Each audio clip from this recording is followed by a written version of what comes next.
Lakini kuna watumishi ambao wameshindwa kusimama sawa sawa na wito wao walioitiwa na Mungu. But there are some servants that they're not standing according to their calling. Watumishi wa namna hiyo ni grupu lingine. Those kind of servants, this is another group. Wamekuwa ni waongo na ni wazinzi. They be lying and they are sinners. Hakuna kitu Mungu anachukia kama uongo na uzinzi, maana vyote ni mali ya shetani. There is nothing that God hates the most than lying and doing adultery, because all of that comes from the devil. Wengine wametembea na wake za watu. Some of them they slept with some wife of other people. Wamefanya dhambi, wanatembea na wake za watu na wao ni wanajiita ni watumishi. Wameacha njia ya Mungu, wamekuwa waongo, wamekuwa wazinzi, wanaharaa wake za watu, wametembea na wake za watu kwa muda mrefu, na wengine wamefarakanisha ndoa kabisa, ndoa zikafa, lakini wao kama wanatembea nao. Hiyo ni laana mbaya. Ole wako singezaliwa.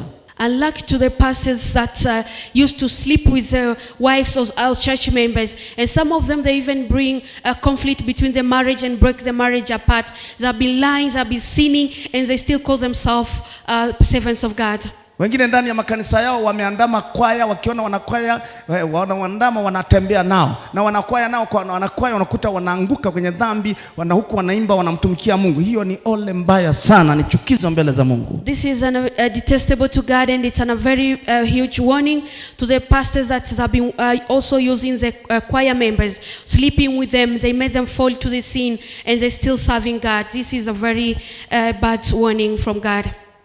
Watumishi wanavunja ndoa za watu.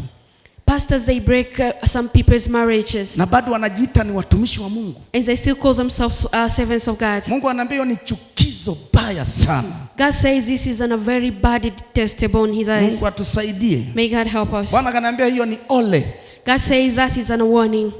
Kuna grupu lingine. There is another group ambalo la watumishi. That is also for servants. Wengine wanakunywa pombe. Some of them they drink alcohol. Lakini wanajificha. But they hide themselves. Na ni wachungaji. And they are pastors. Tena wanakunywa pombe ile kali. Then they drink the very strong alcohol. Hawataki watu wajue. And they don't want people to know. Wanajificha. They hide themselves. Mungu anaambia waulize, mimi niliyewaita alikuwa siwaoni? God is asking, telling the man of God to ask you, do you think that God who called you doesn't see that? Jambo hilo ni baya. That is very bad. Na ndani yao wanapenda uchungaji. And inside them they want to be pastors. Kiu ya pombe haijawatoka. The thirst of drinking have not left them. Wanapenda uchungaji. They want to be pastors. Tabia ya uzinzi haijawatoka. The behavior of adultery have not left them. Hawajafa ndani yao. They have not died in them. Wanapenda uchungaji lakini viburi vimewatesa. They want to be pastors but they are being arrogant. Wanataka waonekane ni watumishi lakini ni wazinzi, walevi, waongo. They want to be seen as pastors but they lie, they do adultery and they sin. Akimwona mwanamke mbele yake anashindwa kustahimili. Once he see a woman ahead of him, he can't tolerate it. Hiyo ni roho kamili ya kuzimu. That is a spirit completely from hell. Mungu amekuitia roho za watu, alafu leo unamuona mwanamke ama mwanaume, ukimwangalia namna unashindwa kustahimili, unataka uzinzi. God called you for the souls of people, but once you see women, you can't handle yourself, you can't keep it on yourself, you want to sin. Ni kitu kibaya, bora usingeitwa. It's very bad. It's better if you wouldn't have been called. Baya ni bora usingemjua Kristo. It's very bad. It's better if you wouldn't have known Jesus Christ. Mungu atusaidie. May God help us. Hawataki kuacha hayo matabia. They don't want to leave their behaviors. Kwa nini? Kwa sababu uchungaji una heshima. Why? Because you're a pastor, you're an honorable person. Unajua uchungaji Mungu aliwekea utisho wa heshima. You know pastors were the ones anointed by respect. Unaweza kumuita hata mke wa mtu katikati ya watu, kaambia njoo nina maongezi nawe baadaye, lakini mtu asipate shida kwa sababu anaitwa na pastor. Ni sawa si sawa? You may even call a woman in the middle of people and say, come, I'm going to talk to you later. People won't understand otherwise because you're anointed. Kumbe yeye ana mambo yake. But maybe you have your own issues. Unakwenda kuharibu watu wa watu. You're going to destroy people. Unaharibu ndoa. You destroy marriages. Unafanya vitu vibaya. You do bad things. Bwana kaniambia jioni ya leo niliseme jambo hilo kwa wale watakao endelea kuwa sugu na hawatageuka. Mungu akaniambia hakika kuna mawili, wataibishwa machoni pa wanadamu kisha watakufa moja baada ya mwingine ili kujulikana wanaondoa ule uovu katikati ya nchi. God gave the authority to the man of God to speak this evening to the people like this. There is only two ways. Either you stop or you're going to be ashamed, or you're going to die and the people are going to know what you did. Ni jambo zuri ni baya? Is it a good thing or bad thing? Kitu kibaya, ni laana mbaya sana hiyo. It's a very bad curse. Baya.